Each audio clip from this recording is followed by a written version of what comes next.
It's the Friday night before the Beachampton ride with the Chiltern Distance Riders. So I thought it might be interesting for some people to actually understand what goes on behind planning a ride and the sorts of things that you need to do. So we'll go from the beginning.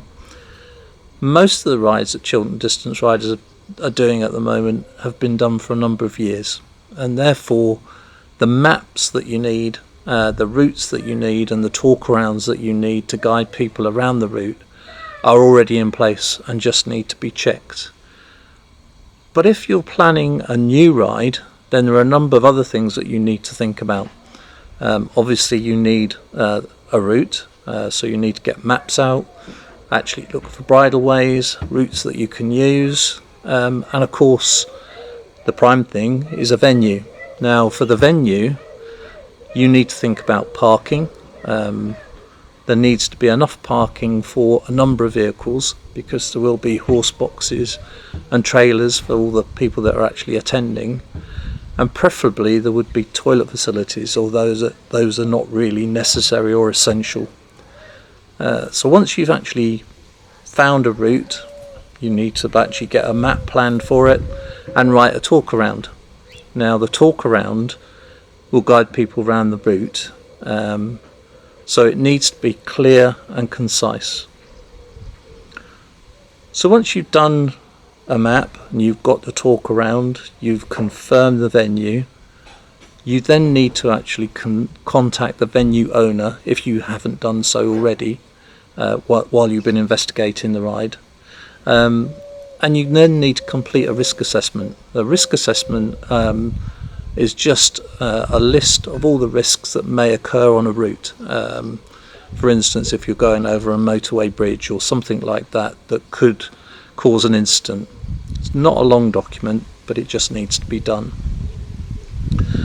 Once you complete the risk assessment, then it's time to actually start publishing details about the ride, either on the Chiltern Distance Riders webpage or on social media such as Facebook. So while that's actually happening, you're approaching the date of the ride, there are a few things that actually need to happen just before the ride. One is to contact a local vet, just in case you need vet facilities during the actual ride. Get contact details, including the vet that might attend, and their telephone numbers, so you can get hold of them should you need to. You may also need to contact local authorities or local citizen groups, just to make them aware of a ride in their area and that it's occurring. Just to check as well whether there's any clashes that might occur with other events that are going on in the area. On some occasions, if you are going on roads, then you may need to inform the Highways Authority as well. So now we're getting really close to the date of the ride, we need to check that ride. And you can check the ride in a number of ways. Obviously you can walk the ride if you really want to, or ride it on a bike. Preferably you will get someone that doesn't know the ride and give them the map and the talk around and ask them to actually go round the ride using the talk around. They can then give you feedback on anything that they find is unclear, or if they've gone off route, anything that you may need to adjust before the actual day. That's for the actual route. Very close to the event, it's worth checking whether there's been any road closures anywhere near to the actual area where the ride is taking place, so that you can send out details to the people that are coming about possible approaches to the venue. Now there are some venues where there are preferable routes to actually get to the venue, and some routes for the vehicles that you do not want them to take because the roads are too small. So make that clear in any communications that you send, either via the website or to people closer to the actual event. Just prior to the event, maybe the day before, if your route has got some particularly tricky areas, you may wish to go out and actually mark the route with spray white chalk, just to emphasise the route that should be taken. That helps the riders from horseback to actually see where they should be going. Now on the day you are going to need ride kit, and the ride kit consists of bibs for the riders so that they can be identified, and also signs to actually direct people to the location. These are CDR signs that you can put on the approach to the actual venue, which will help people find where the starting point is. You have to collect those from probably the person that's arranged the previous ride, and then of course actually on the morning of the ride you need to be there at the venue or around the venue early to actually put those markers in. When you're doing that, think of people that are actually driving there, so make the signs in good time and give them a clear direction. Part of the ride kit of course will include rosettes for the people that have completed the ride, and they may wish to take those away, and you may wish to actually purchase some refreshments for the people that are coming on the ride, for them to have a bit of cake and a drink once they've completed the ride. If you do that, then you can claim those on expenses. Chiltern Distance Riders will pay for those. Of course, on the day you will also need a list of the riders that are taking part. That can be downloaded from the Chiltern Distance Riders website, and that contains the name of the person that's riding, name of the horse, and emergency contact details for each of the people. You will probably want to print those out, maybe a couple of copies on the night prior to the actual ride, and also probably a few extra copies of the maps and the walk-arounds for people that forget to bring their instructions with them. You've got them on hand to actually give out. And that's it. So we'll go to the ride tomorrow.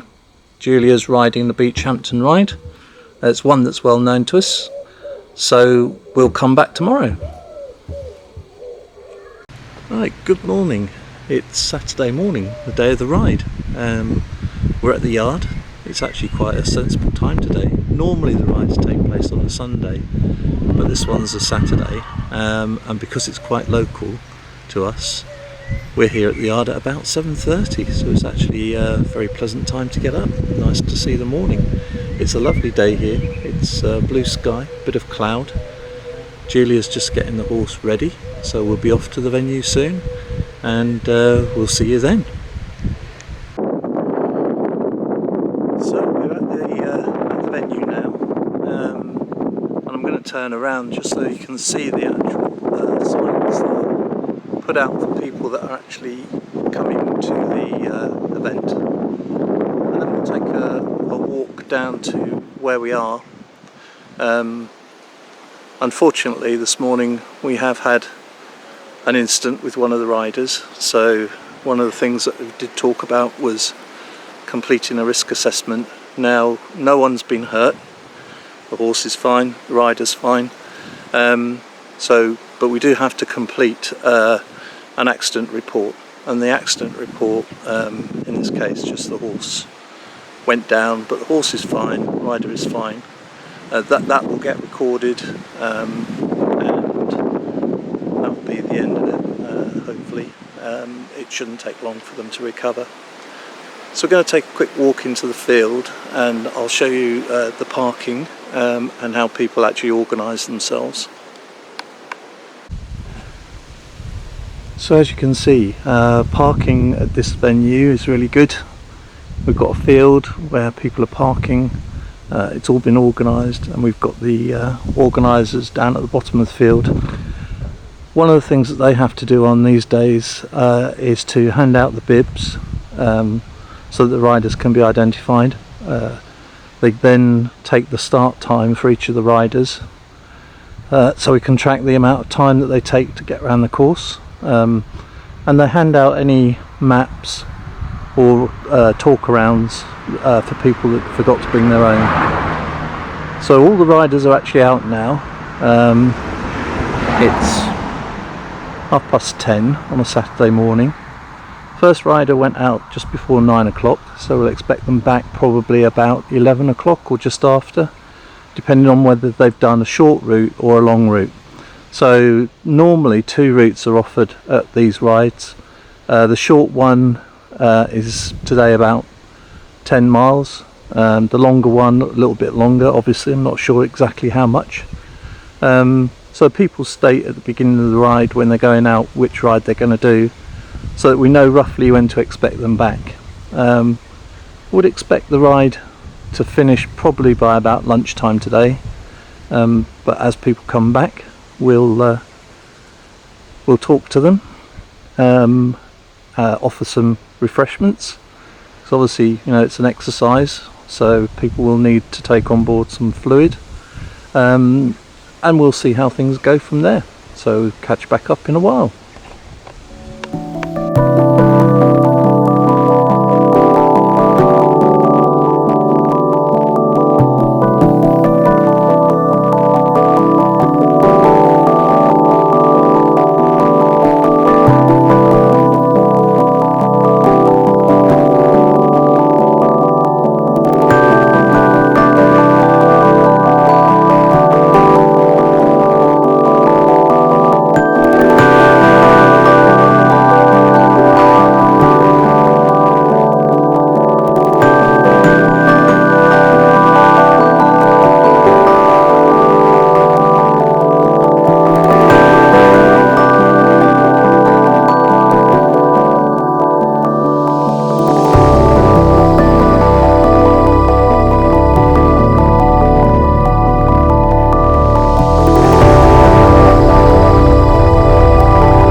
Okay, so it's now 12:30 and the ride is finished.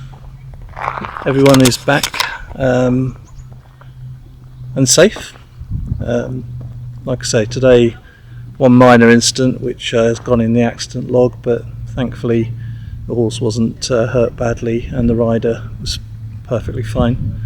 So accident report has to be logged, so that will go off, and now we'll go and pack up, take the horse back to the yard, and we'll be done for the day. So I hope that's given you some idea of how a Chiltern Distance Rider ride is organised, the sort of work that has to go into it. There's a lot of effort goes in on the day from the actual ride organisers, and obviously prior to the actual day as well, to make sure that the route is safe and is marked well so that nobody gets lost.